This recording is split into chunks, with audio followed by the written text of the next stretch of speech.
നമസ്കാരം and welcome back to my channel. അപ്പോൾ ഇന്നൊരു ചില്ലി പ്രോണിൻ്റെ റെസിപ്പിയാണ് കാണിക്കുന്നത്. അപ്പോൾ ഇതിന് മുമ്പ് ഞാനൊരു ചില്ലി പ്രോൺ ഇട്ടിട്ടുണ്ടായിരുന്നു. അപ്പോൾ ഇത് വേറൊരു സ്റ്റൈലിലുള്ള ചില്ലി പ്രോണാണ്. അപ്പോൾ നമുക്കൊന്ന് വീഡിയോ വാച്ച് ചെയ്യാം. ചില്ലി പ്രോണിനായിട്ട് ഞാനിവിടെ 20 കൊഞ്ച് എടുത്തിട്ടുണ്ട്. ഇത് സാമാന്യം വലിയ കൊഞ്ചാണ്. നിങ്ങൾക്ക് കാണുമ്പോൾ തന്നെ അറിയാം. ഇതിവിടെ കോസ്കോ എന്ന് പറയുന്ന ഷോപ്പിൽ നിന്നാണ് വാങ്ങിച്ചത് കേട്ടോ.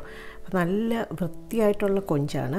അപ്പോൾ ഇത് വലിയ പണിയൊന്നുമില്ല. ഇതിൽ ജസ്റ്റ് അതിൻ്റെ സ്കിന്നൊന്ന് എടുത്താൽ മതി കേട്ടോ. അപ്പോൾ ഞാൻ അതിൻ്റെ തൊലിയൊക്കെ എടുത്ത് കളഞ്ഞ്, അപ്പോൾ ഈ താഴത്തെ വശം ഓൾറെഡി ക്ലീൻ ചെയ്തതായിരുന്നു. പിന്നെ മുകളിൽ മാത്രം ഒന്ന് ക്ലീൻ ചെയ്ത് ഒക്കെ എടുത്തിട്ടുണ്ട്.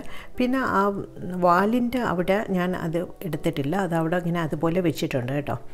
അപ്പോൾ അത് ഫ്രൈ ചെയ്ത് കാണാനൊരു ഭംഗിയുമാണ്. അപ്പോൾ എല്ലാം നന്നായിട്ട് ക്ലീൻ ചെയ്തെടുത്ത് വെച്ചിട്ടുണ്ട്. ഇനി നമുക്ക് അടുത്തതായിട്ട് ഇതിനെ ഒന്ന് മാരിനേറ്റ് ചെയ്യണം. അപ്പോൾ മാരിനേറ്റ് ചെയ്യാൻ വേണ്ടി ഞാൻ ഇതിനെ വേറൊരു പാത്രത്തിലോട്ട് മാറ്റുകയാണ് കേട്ടോ. അപ്പം ഇതിപ്പം മാരിനേറ്റ് ചെയ്ത് നമ്മൾ കുറച്ച് വെക്കണം. കുറച്ച് നേരം ഒരു 5 മിനിറ്റ് നമ്മളൊന്ന് മാറ്റി വെക്കണം. അതാണ് ഇതിൻ്റെ മെയിൻ തിങ്. അതിലൊന്ന് പിടിക്കണം കേട്ടോ 5 മിനിറ്റ്. അപ്പോൾ അതിനായിട്ട് ഞാൻ ഇവിടെ 1 ടീസ്പൂണാണ് സോൾട്ട് ഇട്ട് കൊടുക്കുന്നത്. പിന്നെ ഗാർലിക് പേസ്റ്റാണ് ഇടുന്നത്. അത് ഒരു 2 ടേബിൾ സ്പൂൺ ഇട്ടിട്ടുണ്ട്. പിന്നെ ചിക്കൻ ബ്രോത്ത് ഇടുന്നുണ്ട്. പിന്നെ നിങ്ങൾക്ക് അതല്ല സീ ഫുഡിൻ്റെ ബ്രോത്ത് കിട്ടുകയാണെങ്കിൽ ബ്രോത്തോ സീസണിങ്ങോ ഉണ്ടെങ്കിൽ അത് ഇട്ട് കൊടുക്കാം കേട്ടോ. അപ്പോൾ ഇത് ചിക്കൻ ബ്രോത്താണ് ഇട്ട് കൊടുക്കുന്നത്. അപ്പോൾ ഇത് 3 ആദ്യം ഇട്ടിട്ട് നമ്മൾ അതിലേക്ക് ഒരു മുട്ട നന്നായിട്ട് അടിച്ചിടണം. പിന്നെ ഇത് ഷെഷ്വാൻ സോസാണ്. അതും 1 ടേബിൾ സ്പൂണാണ് ഇടുന്നത് കേട്ടോ. ഇപ്പോൾ ഷെഷ്വാൻ സോസ് എന്ന് പറയുന്നത് ചില്ലി സോസാണ്. അപ്പോൾ ഇതിൻ്റെ ഷെഷ്വാൻ സോസ് ഉണ്ടാക്കുന്നതിൻ്റെ വീഡിയോ ഞാൻ ഇട്ടിട്ടുണ്ടായിരുന്നു കഴിഞ്ഞ വീഡിയോയിൽ. അപ്പോൾ അതിൻ്റെ ലിങ്ക് ഞാൻ താഴെ കൊടുത്തേക്കാം കേട്ടോ. നിങ്ങൾ നോക്കിയാൽ മതി. അപ്പോൾ ഇത് എല്ലാം കൂടെ നന്നായിട്ട് നമ്മളൊന്ന് മിക്സ് ചെയ്യണം കേട്ടോ. അത് കഴിഞ്ഞ് അതിലേക്ക് 1 ടേബിൾ സ്പൂൺ ഞാൻ അരിപ്പൊടിയാണ് ചേർക്കുന്നത്. പിന്നെ 1 ടേബിൾ സ്പൂൺ കോൺ സ്റ്റാർച്ചും ചേർക്കുന്നുണ്ട്. അപ്പോൾ അരിപ്പൊടി അല്ലെങ്കിൽ മൈദ ഏതാണ് നിങ്ങൾക്ക് അവൈലബിൾ അത് 1 ടേബിൾ സ്പൂൺ ചേർത്താൽ മതി കേട്ടോ. അപ്പോൾ ഇത് ചേർക്കുമ്പോൾ അറിയാമല്ലോ, അത് നല്ല ക്രിസ്പി ആയിട്ട് വരാൻ വേണ്ടിയാണ്. അപ്പോൾ അതിനെ നമുക്ക് ഇവിടെ ഒരു 5 മിനിറ്റ് ഇത് കണക്ക് മാറ്റി വയ്ക്കാം. അപ്പോൾ ആ സമയം നമുക്ക് ഇതിലേക്ക് ആവശ്യമായിട്ടുള്ള വെജിറ്റബിൾസ് എല്ലാം കട്ട് ചെയ്തെടുക്കാം. അപ്പോൾ ഞാനിവിടെ ഇതിനായിട്ട് കാന്താരി മുളകാണ് ഞാൻ എടുത്തിരിക്കുന്നത്. 4 മുളക് എടുത്തിട്ടുണ്ടായിരുന്നു. അത് ഓപ്ഷണലാണ്, നിങ്ങൾക്ക് വേണമെങ്കിൽ എടുത്താൽ മതി കേട്ടോ. പിന്നെ ക്യാപ്സിക്കം ഞാൻ ഗ്രീൻ കളറും റെഡും എടുത്തിട്ടുണ്ട്. പിന്നെ വൈറ്റ് സവാളയാണ് എടുത്തിരിക്കുന്നത്. അത് ക്യൂബ് പോലെ അരിയണം കേട്ടോ. അപ്പോൾ എല്ലാം അത് ഇത്രയും ഞാൻ അരിഞ്ഞ് വെച്ചിട്ടുണ്ട്. പിന്നെ നമ്മുടെ സോസ് പാൻ വെച്ചിട്ട് അത് ചൂടാവുമ്പോൾ അതിലേക്ക് നമ്മൾ എണ്ണ ഒഴിച്ച് കൊടുക്കണം. ഞാനിവിടെ വെജിറ്റബിൾ ഓയിലാണ് എടുത്തിരിക്കുന്നത്.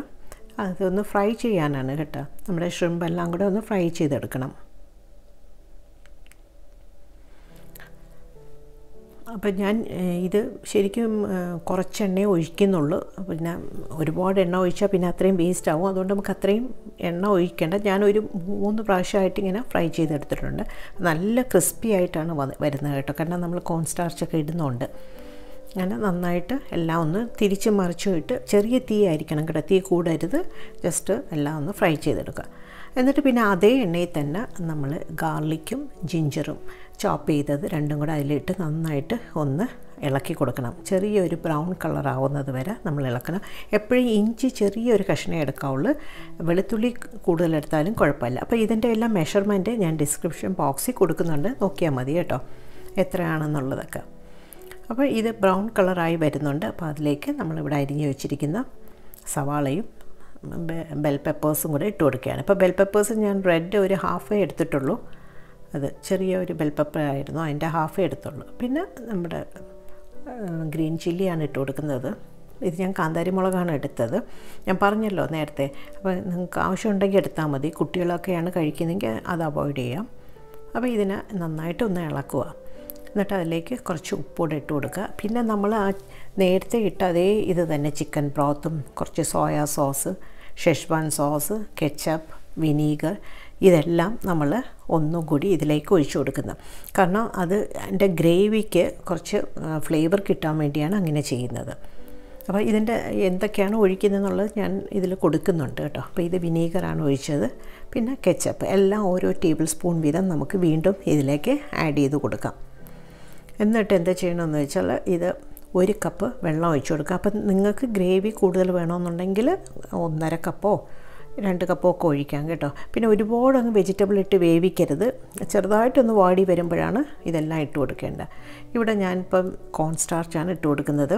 പിന്നെ അത് സൂക്ഷിക്കണം, കോൺ സ്റ്റാർച്ച് ഇടുമ്പോൾ കട്ട പിടിക്കാതെ നോക്കണം. ഉടനെ തന്നെ നമ്മൾ അങ്ങ് ഇളക്കി കൊടുക്കണം, അതല്ലെങ്കിൽ കലക്കിയിട്ട് ഒഴിക്കാം കേട്ടോ. അങ്ങനെ അപ്പോൾ അതൊന്ന് ചെറുതായിട്ട് തിള വരുമ്പോഴത്തേക്കും അതിലേക്ക് നമ്മൾ ഇവിടെ ഫ്രൈ ചെയ്ത് വെച്ചിരിക്കുന്ന കൊഞ്ചിട്ട് കൊടുക്കാം.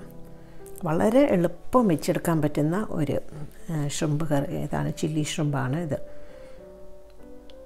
കണ്ടോ, ഇങ്ങനെ ഇളക്കിയെടുക്കാം. പക്ഷേ ഞാൻ ഒരുപാട് ഗ്രേവി ആയിട്ട് എടുത്തിട്ടില്ല. ഇത് നമ്മുടെ ഫ്രൈഡ് റൈസിൻ്റെ കൂടെയും നമ്മുടെ ചപ്പാത്തി, ബറോട്ട എല്ലാത്തിൻ്റെയും കൂടെ കഴിക്കാൻ പറ്റിയ ഒന്നാന്തരമായ ഒരു ഡിഷാണ് കേട്ടോ. വളരെ ടേസ്റ്റുമാണ് കേട്ടോ. പിന്നെ ഞാൻ ഇതിൽ അജിനോമോട്ടോ ചേർത്തിട്ടില്ല. നിങ്ങൾക്ക് വേണമെന്നുണ്ടെങ്കിൽ കുറച്ച് ചേർത്ത് കൊടുക്കാം. അപ്പോൾ അതൊന്നും ചേർക്കാതെയാണ് ചെയ്യുന്നത് കേട്ടോ.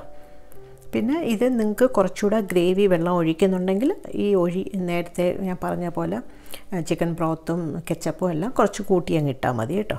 പിന്നെ അത് കഴിഞ്ഞ് അവസാനം നമുക്ക് അടുപ്പ് ടേൺ ഓഫ് ചെയ്തിട്ട് അതിലേക്ക് കുറച്ച് നമ്മൾ സ്പ്രിംഗ് അനിയൻ ഇട്ട് കൊടുക്കാം. അങ്ങനെ സൂപ്പ് ടേസ്റ്റിലുള്ള ചില്ലി പ്രോൺ ഇവിടെ റെഡിയായി വന്നിട്ടുണ്ട്. അപ്പോൾ എല്ലാവരും ഇതൊന്ന് ട്രൈ ചെയ്ത് നോക്കുക. അപ്പോൾ നമ്മൾ ഇങ്ങനെ ഇടുന്ന വീഡിയോസ് നിങ്ങളൊന്ന് ട്രൈ ചെയ്താലേ അതിൻ്റെ ടേസ്റ്റ് അറിയത്തുള്ളൂ. അപ്പോൾ വീഡിയോ കണ്ടങ്ങ് വിട്ട് കഴിഞ്ഞാൽ അറിയത്തില്ല അതെങ്ങനെയുള്ളതാണെന്നും എന്ത് ടേസ്റ്റാണെന്നും അറിയത്തില്ല. അപ്പോൾ എല്ലാവരും ഒരു പ്രാവശ്യമെങ്കിലും ഒന്ന് ട്രൈ ചെയ്യാൻ ശ്രമിക്കണം കേട്ടോ. അപ്പോൾ എൻ്റെ വീഡിയോ എല്ലാവർക്കും ഇഷ്ടപ്പെട്ടിട്ടുണ്ടെങ്കിൽ ലൈക്ക് ചെയ്യാനും ഷെയർ ചെയ്യാനും കമൻറ്റ് ചെയ്യാനൊന്നും മറക്കല്ലേ. അതുപോലെ സബ്സ്ക്രൈബ് ചെയ്യാനും. അപ്പോൾ നമുക്കിനി അടുത്തൊരു വീഡിയോയിൽ അടുത്തൊരു സബ്ജക്റ്റുമായിട്ട് കാണാം. So thank you for watching. See you next video. Until then bye and take care.